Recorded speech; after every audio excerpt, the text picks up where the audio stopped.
Hello everyone, my name is Cindy, and I'm here today to talk to you about Cypress Resume, which is a resume building service that the library gives you free access to. So if you need some help on putting together a resume, especially if you'd like to build one quickly, I recommend you watch this video, and let's just get started.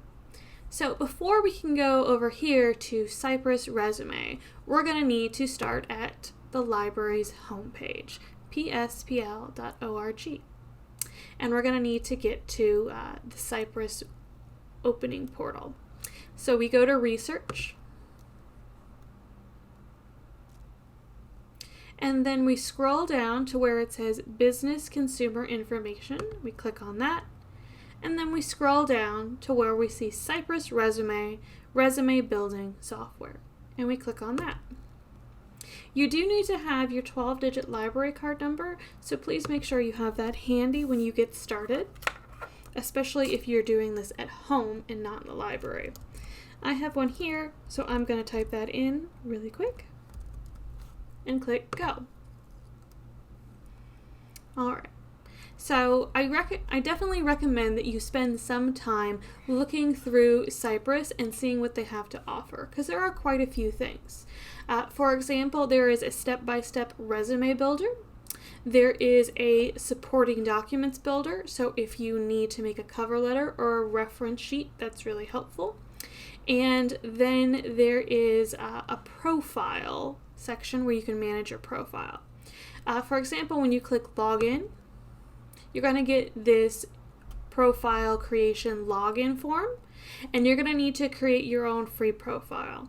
You don't have to do this, but if you do want to access your documents later and not have to keep rebuilding the same documents over and over again, I do recommend that you make your own profile. Let's go back. Okay. What I'm going to spend the rest of this video showing you is how to make your resume with the step-by-step process, because that's usually what people come and ask for help with. So the very first thing we do is we just click Go, and then we're going to choose our document style. You can either choose strictly business, and if we hover the cursor over, we can see what that looks like, or you can choose editor's choice, which looks like this. I personally prefer the way the editor's choice looks, but either one is totally fine.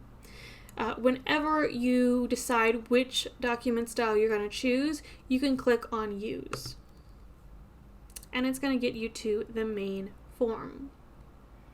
Anything with a red asterisk next to it is something that you do have to fill out. You are free to put in as much or as little information as you want. But you do have to make sure that anything with the red asterisk next to it is filled out.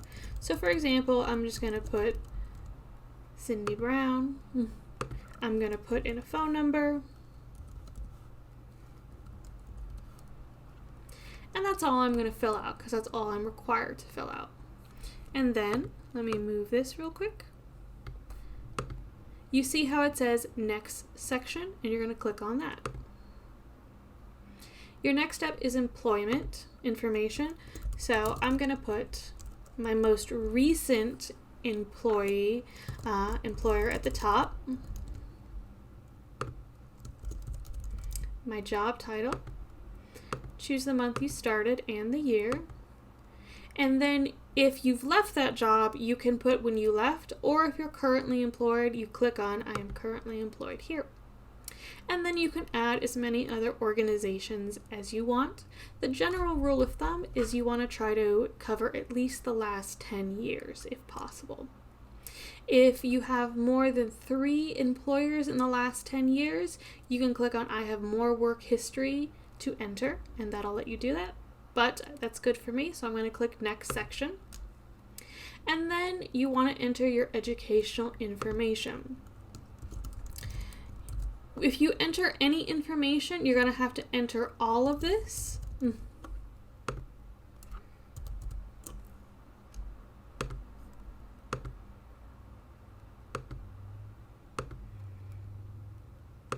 And you can also state whether or not you are currently attending.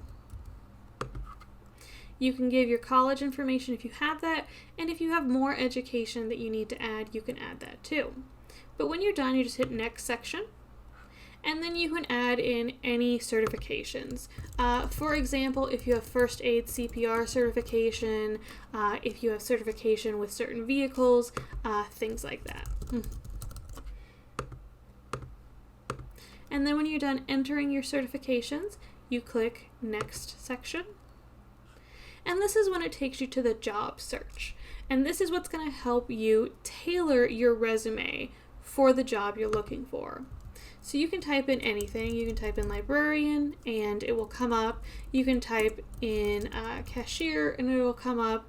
There's just a ton of different options. And when you hit go, it'll then give you a bunch of different job descriptions, and you can read through them and decide which one looks best for you. I'm going to click on cashier retail salesperson and select this job. All right. So this is the very last step in which you choose statements that correspond with your skills. You can also change the profession if you didn't actually mean to choose the one you did. And so they'll have professional profile statements, and they recommend that you choose a certain amount. You don't have to choose that many. You don't have to do 7. You can click previous or more to go to some. Just click any that you feel that you do have skills in. And you can go down to software and tools, skills and ability. And then we'll go to next section. Since I did not fully fill in all the statements they recommended, this little window pops up asking if I want to continue. And I want to. I don't want to fill out the whole one. I'm just going to say, okay. All right. And so now you can see, let me move my little face one more time. There we go. So now you can see that I do have a document. The type over here says it's a resume. It says the day I created it. It gives a document name. It just gives your name. And then it gives you a download option. So under file format, you can choose word processor, PDF, or plain text. I recommend you always choose PDF. And it will ask if you want to allow, and you're going to say allow, and then it's just going to download. You can also view it, and you can see that basically this is what it's going to look like when you're all done. It has the summary of qualifications, your skills and ability, your work history, and your education. And if when you look at that you don't really like it, you're like, oh no, I want more things, you can always go back to this document manager and you can click edit and you can edit the information. And it's really as simple as that. And so you can keep going back and editing it as much as you want. Like I said earlier, I do recommend that you make a profile for yourself so you can save your documents. But that's really the only thing that you have to worry about, that you've saved the document permanently. So I hope that you enjoyed this brief look into Cypress Resume, and it answered some questions you might have had about how to easily make a resume using library services. If you have any questions, please feel free to contact us and ask us those questions, and we'd be more than happy to help you out. So thanks for watching the video, and I hope you have a great day. All right, bye-bye.